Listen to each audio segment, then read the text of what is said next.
مدرسۃ القائم کے زیر انتظام ایک قرآن کی ناظرہ کلاسز کا ایک اہتمام یہاں پر کیا جا رہا ہے، اور اس کی بڑی اہمیت ہے اس اعتبار سے بھی.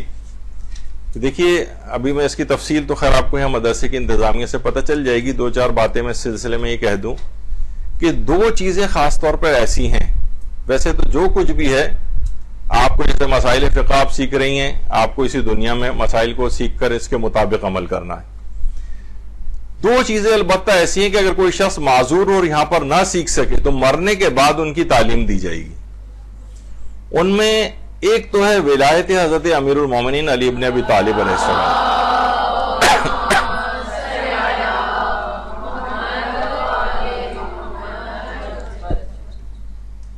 اگر کوئی مستضعف ہے اور اس تک حق نہیں پہنچا یا حق مشکوک ہو گیا، ظاہر آپ کو پتا ہے کہ آج کل ہر شخص مثلا اگر صرف سوشل میڈیا پہ بیٹھ جائے اور یوٹیوب کے اوپر بیٹھ جائے تو اتنی طرح کے افکار اور ایسے چرب زبان افراد ہیں کہ اس کو سمجھ میں نہیں آئے گا کہ اس میں صحیح بات کون کہہ رہا ہے، حق مشکوک ہو جائے گا اس کے نزدیک. تو ایسے افراد کے جو بہت سنجیدہ ہیں اور اس میں کوئی نفسانی خواہش کا ان کی دخل نہیں ہے حق کی قبولیت میں، اور وہ اسی طرح مشکوک حالت میں دنیا سے چلے گئے اور ان تک امیر المومنین کی ولایت ثابت نہیں ہو سکی، یا ایسی جگہ کے اوپر رہتے تھے جہاں کہ ان تک نہیں پہنچ سکی، تو ان ایسے افراد کو مستضعف کہا جاتا ہے. ان سے پروردگار عالم الگ طرح کا سلوک کرے گا. ایسا نہیں کہ ان کو پکڑ کے جہنم میں ڈال دے، بلکہ بعض روایت میں یہاں تک آیا کہ مرنے کے بعد ان کو قبر میں اس کی تعلیم دی جائے گی. بلکہ ایک بڑے عالم نے پورا ایک خواب اپنا نقل بھی کیا ہے جس میں وہ ایسے ایک بزرگ جو غیر شیعہ تھے لیکن بہت ہی نورانیت ویسی رکھتے تھے حق بات کو قبول کرنے کی، اور ان کے دل میں بڑی خواہش تھی کہ کاش ان تک میں پیغام حق کو پہنچا دیتا. اور بعد میں جب وہ گئے تو معلوم یہ چلا کہ وہ تو انتقال کر گئے. بہرحال ان کی قبر پہ گئے، فاتحہ خوانی کی، گھر آئے تو خواب میں ان بزرگ کو دیکھا. کہا کہ دیکھا کچھ فرشتے ہیں، ان کو کچھ چیز تعلیم کر رہے ہیں. ایک شیشے کی دیوار سی ہے اور شیشے کے پیچھے جو ہے ایک پرفضا ایک مقام نظر آ رہا ہے. تو انہوں نے کہا کہ آپ یہاں کیا کر رہے ہیں؟ کہا کہ میں اس دنیا میں ولایت علی کا جو نظریہ تھا، یہ ولایت کا، یہ مجھ تک نہیں پہنچ سکا تھا، لیکن میں سلیم الطبع تھا، مجھ میں ایکسیپٹنس اس کی پائی جاتی تھی. تو یہاں پر مجھے ولایت علی کی تعلیم دی جا رہی ہے. جب یہ تعلیم مکمل ہو جائے گی تو شیشے کے پار جو تمہیں جنت کا حصہ نظر آ رہا ہے مجھے وہاں منتقل کر دیا جائے گا. درود بھیجیے محمد.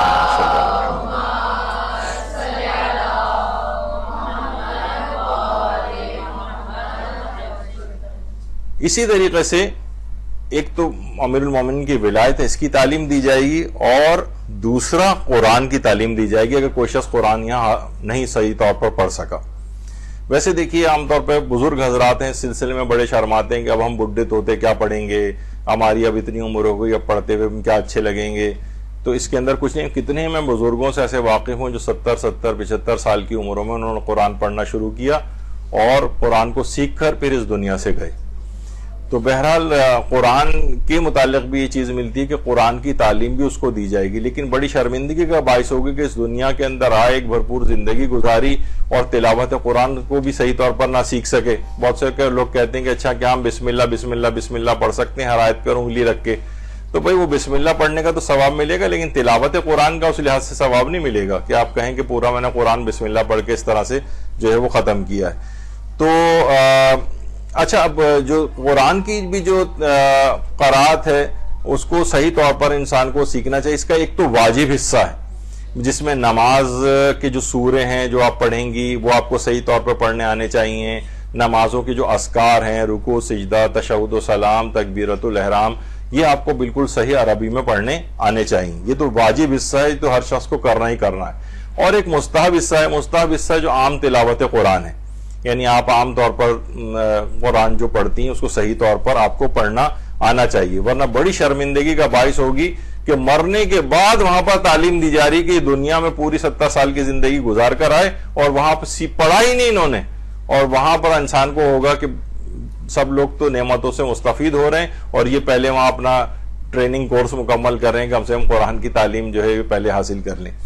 تو بہرحال تو اب دیکھیے اس میں بھی قرآن کے سلسلے میں کئی درجات ہیں. ایک تو یہ کہ صحیح طور پر پڑھنا آنا چاہیے، اس کے مخارج، الفاظ، تجوید وغیرہ یہ جو ہیں اس طور پر صحیح پڑھنا آنا چاہیے. سین اور صاد کا فرق, سین صاد سے, زال زے, زواد اور زوئے, الف عین حمزہ, اس طرح کے جو ہیں آپ کو, یا تے اور توئے کا جو فرق ہوتا ہے.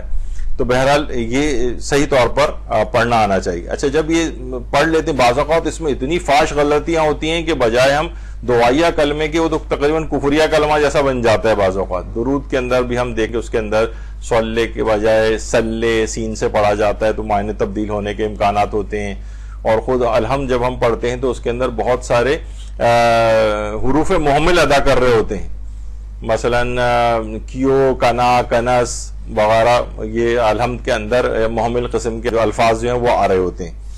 تو بہرحال پہلا مرحلہ تو صحیح طور پر پڑھنا آنا چاہیے. پھر دوسرے مرحلے پہ ہم جائیں گے کہ اس کے معنی کو بھی ہم سمجھ سکیں, پھر اس کے مفاہیم پر غور کر سکیں. پھر اس کے بعد مرحلہ آتا ہے قرآن پہ عمل کا. جب یہ اتنے سارے مراحل ہیں تو پتہ چلا ابھی تو ہم پہلے مرحلے پر ہی اٹکے ہوئے ہیں, پوری زندگی گزار لی ہے, آدھی سے زیادہ زندگی گزر گئی ہے اور قرآن کو پڑھنا ہی نہیں آتا ہے. تو بہرحال جبھی اس جو انہوں نے نکالا ہے مدرسے نے, اس میں سورہ فرقان کی 30ویں آیت لکھی ہوئی کہ روز قیامت رسول اللہ تعالیٰ سے شکایت کریں گے میری قوم نے قرآن کو بالکل نظر انداز کر دیا تھا اور اسے پس پوش ڈال دیا تھا. تو اس کے اندر ایک چیز یہ بھی ہے کہ قرآن کو پڑھنا بھی صحیح طور پہ نہیں آتا, تو یہ آگے مجھ سے چیز کیا حاصل کرتے. پیغمبر اکرم باقاعدہ قیامت کے روز اس کی شکایت کریں گے پروردگار عالم سے. تو بہرحال یہی وجہ ہے کہ آیت اللہ بہجت بھی یہ کہتے تھے, شکایت کرتے تھے کہ عامہ نے اہل بیت کو چھوڑ دیا اور خاصہ نے قرآن کو چھوڑ دیا. پیغمبر اسلام دو چیزیں چھوڑ کر گئے تھے, قرآن اور اہل بیت. یعنی عام مسلمانوں نے اہل بیت کو چھوڑ دیا, جو خاصہ تھے جو صاحبان ایمان ہیں انہوں نے اہل بیت کو لیا لیکن قرآن کو چھوڑ دیا. تو دونوں چیزیں چھوڑ کر گئے ہیں اور دونوں سے ایک تمسک اختیار کرنا ہے. تو بہرحال بڑی خوش قسمتی ہے ہماری کہ معصومہ قم سلام اللہ علیہ کے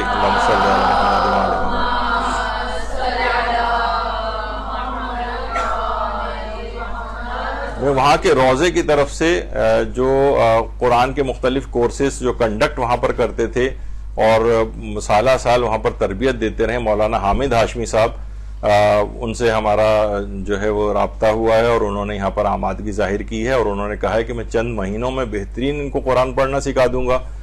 اور اس کے بعد کے مرحلے بھی ہیں تجوید کے اعتبار سے, تو وہ کہہ رہے تھے کہ اس کے بعد یعنی ان کا یہ ہوگا کہ آپ خود ایک مدرسہ ہو جائیں گی اس کورس کو کرنے کے بعد اور خود دوسروں کو اس کی تعلیم صحیح طور پہ دے سکتی ہیں. تو بہت مخلص آدمی ہیں ماشاءاللہ مولانا قبلہ, اور اس کے بہت تجربہ ان کا ہے. تو مولانا حامد ہاشمی صاحب جو ہے وہ اس کلاسز کا, قرآن ناظرہ کلاسز کا باقاعدہ اس کا اہتمام جو ہے وہ مدرسے کی طرف سے کیا گیا ہے. آپ لوگ دن معلوم کر لیجئے گا اور اس کی جو ٹائمنگز معلوم کر لیں. اس میں کیونکہ اولین کورس سٹارٹ ہو رہا ہے تو ذرا اچھی انرجی کے ساتھ انشاءاللہ سٹارٹ ہوگا اور یہ آگے تک جائے گا.